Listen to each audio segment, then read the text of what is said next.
تو اس کو امریکہ میں یا یورپ میں جانے پر ایئرپورٹ پہ روک لیا جاتا ہے اور باقاعدہ سوال و جواب کیے جاتے ہیں.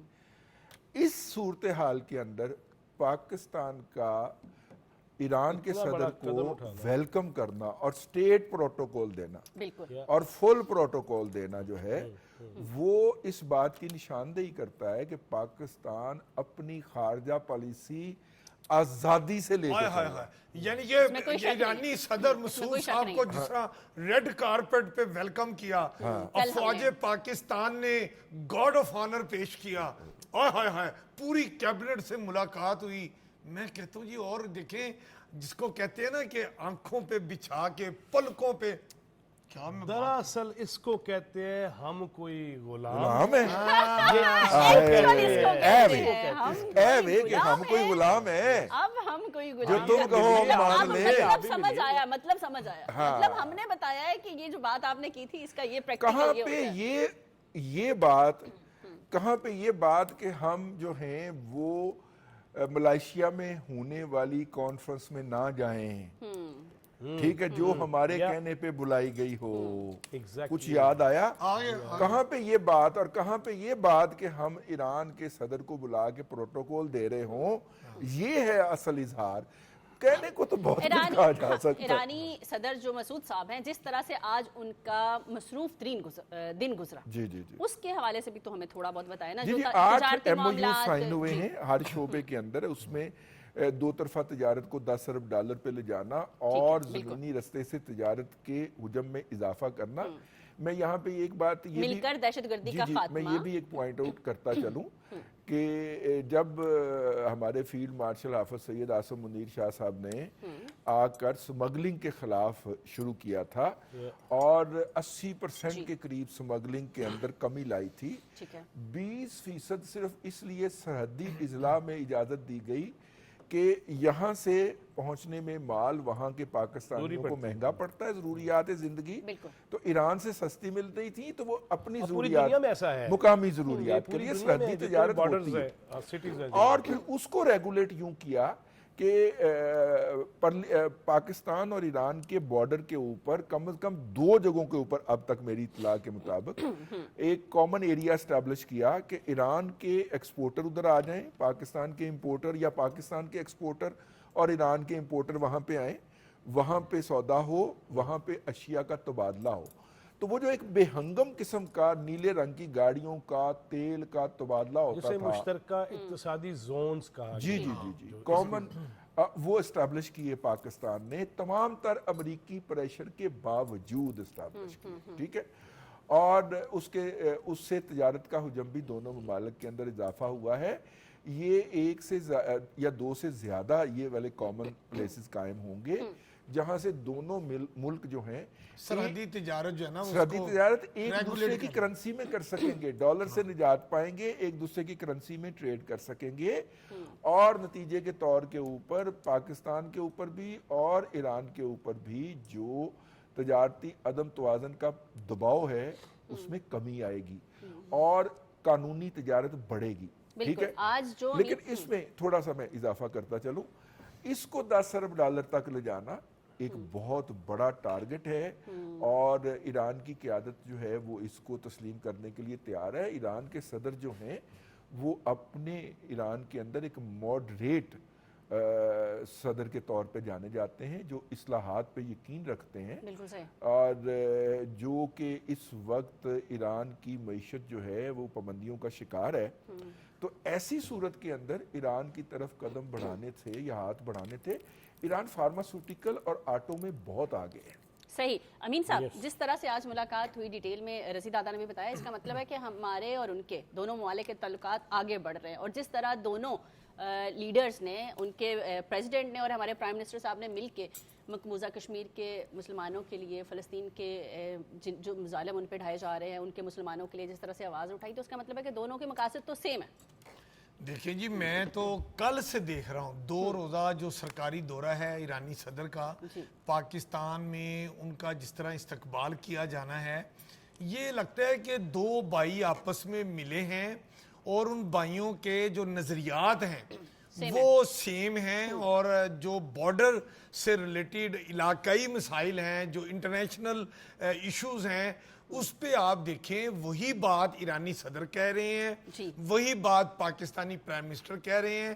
تو ہم یہ کہہ سکتے ہیں کہ کشمیر میں ہونے والے بھارتی مظالموں، دہشت گردی جو انڈیا کی طرف سے پاکستان کی طرف آتی ہے، وہ دہشت گردی ہو، ان تمام معاملات میں پاکستان اور ایران کا موقف بالکل یکساں ہے، اور وہ ایک پیج پہ کھڑے ہیں، اور دونوں یہ چاہتے ہیں کہ ہم آپس کی باہمی تجارت کو فروغ دیں. وہ باتیں، وہ اشیاء جو ایران سمجھتا ہے کہ ہمیں پاکستان کی دیوار کے ساتھ دیوار ہم بیٹھے ہیں، یہاں سے ہم آسانی سے لے سکتے ہیں، اسی طرح ہم ایران سے وہ فائدے لے سکتے ہیں. تو میں سمجھتا ہوں کہ ان حالات میں یہ جو آج کل انٹرنیشنل سینیریو ہے پاک بھارت جنگ کے بعد، جس میں پاکستان کو اللہ تعالیٰ نے عالمی سطح پر جو ایک نیا منفرد اچھوتا اور اس کی صلاحیتوں کے مطابق جو مقام عالمی برادری میں دیا ہے، اس مقام کے پیش نظر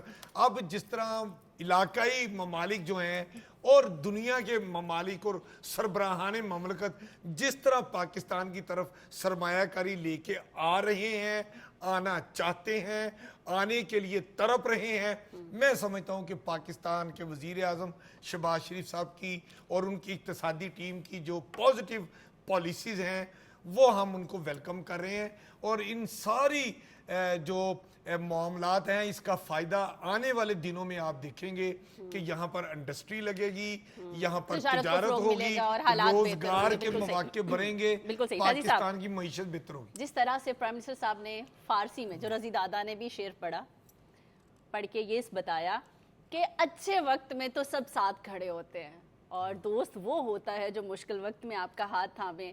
احساس دلایا کہ ہم اس وقت آپ کے ساتھ تھے. اس پر جو ہے ایرانی صدر مسعود صاحب نے بھی شکریہ ادا کیا، گورنمنٹ کا بھی، پاکستانی عوام کا بھی.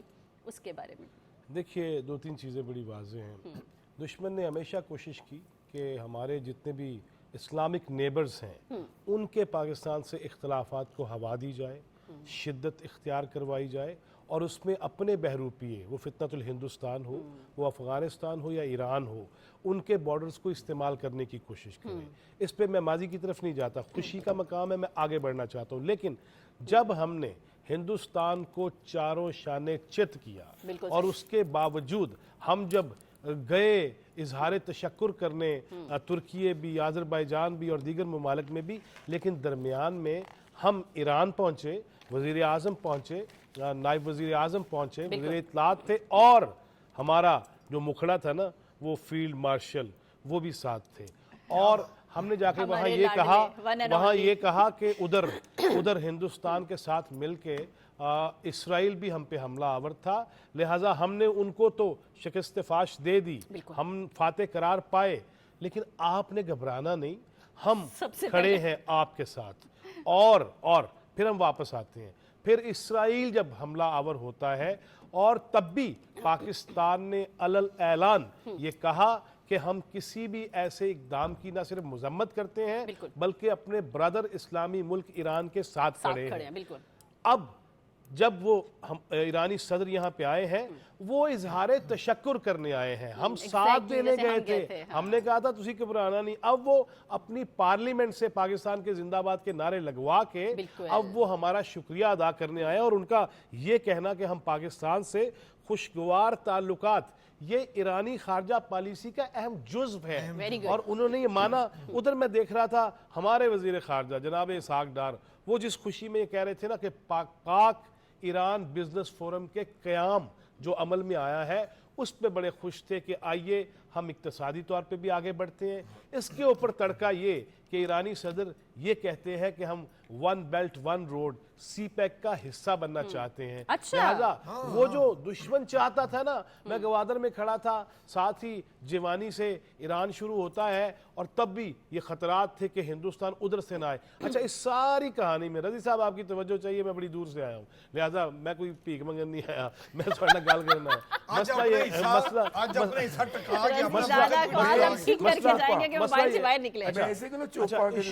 ایشو یہ ہے کہ وہ ہندوستان جس کے ایجنٹ ایران کو استعمال کرتے تھے. جب ایران پہ مشکل پڑی تو اس وقت ہندوستان ایران کے ساتھ کھڑا نہیں ہوا, بلکہ اس سے پہلے وہ اسرائیل کے ساتھ کھڑا ہو چکا تھا جب ہم پہ حملہ آور ہوا تھا. لہٰذا اس پوری کہانی میں ایران کو بھی یہ سمجھ آئی ہے, ہم نے یہ بتایا ہے کہ ہم دشمن نہیں, ہم تو پہلے دن سے یہ کہہ رہے ہیں. لہٰذا اس کے اوپر خاص طور پہ میں یہ بات, میں محسن نقوی کو بھی یہ کریڈٹ دینا چاہوں گا, وزیر اعظم, حکومت وقت کو, سب کو ہے, لیکن خاص طور پہ جو زمینی راستے زائرین کے حوالے سے بند کرنے کے حوالے سے دونوں ملکوں نے مل کے فیصلہ کیا ہے, وہ ایک ایسی چیز ہے جو پوری دنیا کو میسج ہے کہ اب ہم تمہاری پراکسیز کا شکار نہیں ہوں گے, نہ ہم کسی کو ایسی کوئی حرکت کرنے دیں گے, کیونکہ ہم نے تہیہ کر لیا ہے کہ ہم نے مل کے آگے بڑھنا ہے اور باہمی اختلافات کو ہوا دینے کی کوئی سازش کامیاب نہیں ہوگی. اللہ کرے کہ ہم اس میں کامیاب ہوں, اقتصادی طور پہ بھی آگے بڑھیں, مسلکی طور پہ بھی مل کے آگے بڑھیں. اور جہاں آپ نے کہا کہ حضرت اقبال کو آپ نے کوٹ کیا کہ جس طرح کہا کہ قرآن بھی ایک, حرم بھی ایک, نبی بھی ایک, اور جب مذہب بھی ایک, تو کیوں نہ مل کے آگے بڑھا جائے.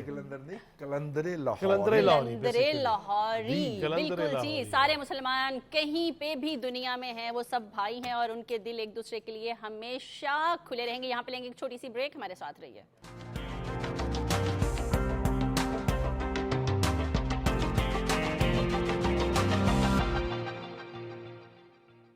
Welcome back. رضی دادا, میں نے کہا آپ کی بھی ٹرن آ جائے, ورنہ فیضی صاحب تو آج آپ کو لے دے گئے. نہیں سال یہ اپنا انہوں نے کہا میں بڑی دور سے آیا ہوں, اپنا ہی سال بڑی دور سے آئے ہیں ہمارے ساتھ. مجھے لگتا ہے یہیں شفٹ ہونا پڑے گا.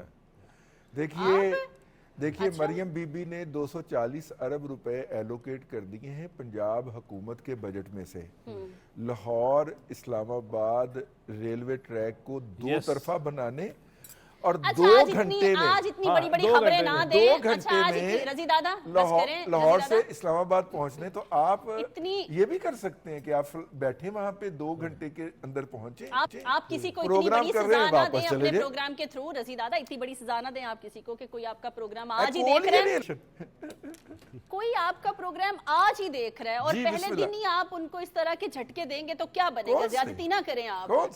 سب سے پہلے تو آپ کو مبارک ہو, بہت خوشخبری. ہم نے تو خوشخبری بہت بڑی, یہ خوشخبری میرے لیے تو ہو سکتی ہے, فیضی صاحب کے لیے تو ہو سکتی ہے, امین صاحب کے لیے, جن کو میں سنانا چاہ رہی ہوں. آج بڑی مشکل سے ٹی وی چلا ہے وہاں پہ, آپ ان کو کیوں پریشان کرنا چاہ رہے ہیں ایسی باتیں بتا کے کہ پنجاب میں مریم نواز صاحبہ یہ کر رہی ہیں, فیڈرل میں شہباز شریف صاحب یہ کر رہی ہیں. سب سے پہلے آپ کو مبارک لے لیں آپ دونوں پہلے میری, ٹھیک ہے. سب سے پہلے آپ سب کو مبارک ہو کہ بانی پی ٹی آئی کو دوبارہ سے اخبار بھی ملنا شروع ہو گئی ہے اور ٹی وی بھی, اور ٹی وی پہ صرف پی ٹی وی نیوز چلے گا, آج سے چلے گا, اور آج سے وہ دیکھ رہے ہوں گے, اور اس پہ سیاست ٹو نائٹ کا پروگرام وہ دیکھ رہے ہوں گے. ہائے ہائے ہائے ہائے. اچھا, اگر وہ آج دیکھ ہی رہے ہیں تو رضی دادا آپ سب کی اجازت ہو تو میں ایک سوال پوچھ لوں بانی پی ٹی آئی سے, کہ بتا بھی دوں, پوچھنا بھی ہے بتانا بھی ہے کہ کیا ہوا. میں ان کی طرف سے جواب دوں گا. جی بانی پی ٹی آئی صاحب, کیا ہوا, آپ کا روب اور ڈر کیا ختم ہو گیا؟ سنا ہے کہ آپ کی پی ٹی آئی کے لوگ آپ کی کوئی بات مان ہی نہیں رہے, وہ آپ کو ہی نہیں مان رہے, آپ جو مرضی کہہ رہے ہیں وہ کہتے ہیں ایسی نہیں مننا. بڑی زیادتی ہے. دیکھیے میں آپ کو بڑے اتھینٹک, بانی بن کے آپ جواب دے رہے ہیں. ہاں میں نہیں, پہلے میں بانی نہیں بن سکتا, میں بڑی کوشش کی تھی 2-2.5 سیکنڈ دے وچ میں نہیں بن سکا. بانی پی ٹی آئی جو ہیں ان کے بہاف کے اوپر ایک ان کے پی کے پارٹی کے جو سربراہ ہیں, ہمیں بتایا گیا کہ وہ ملاقاتیں کہیں پہ کرتے پھر رہے ہیں, کہیں پہ پنڈی میں اور پنڈی کے ہمسائے میں ادھر ادھر کہیں پہ پھر رہے ہیں, ٹھیک ہے, ملاقاتیں کرتے ہوئے. اور 1 پوائنٹ یہ ذہن میں رہے کہ ان کے ہمسائے میں کون ملاقاتیں کر رہے ہیں, یہ علیحدہ کہانی ہے. یس. اب جو ہے ایک تو بات یہ ہے, دوسری بات یہ ہے کہ دیکھیے اصل میں جو لوگوں کو سزائیں ہوئی ہیں 9 مئی کی اور ابھی مزید ہونی ہے 8 اگست تک فیصلے آنے ہیں, ڈونٹ وری بانی صاحب, پارٹنرز آ رہے ہیں. سزاؤں کے اندر ابھی ایک بات اور, کمپنی مل رہی ہے. دیکھیے جہاں پہ نواز شریف کو سزا ہوتی ہے, ان کی صاحبزادی کو سزا ہوتی ہے, وہ لندن سے آ جاتا ہے اپنی بیٹی کا ہاتھ پکڑ کے نواز شریف, اگر پاکستان اور میں آگے سزا لاہور دی ہے تو سر ایئرپورٹ کے آنکھوں پہ اوپر گرفتاری دے دیتا ہے اور جیل چلا جاتا ہے. بالکل. ان میں سے جتنے ان کے پارلیمنٹیرین کو یا نان پارلیمنٹیرین کو سزائیں ہوئی ہیں, ابھی تک کسی نے گرفتاری نہیں دی.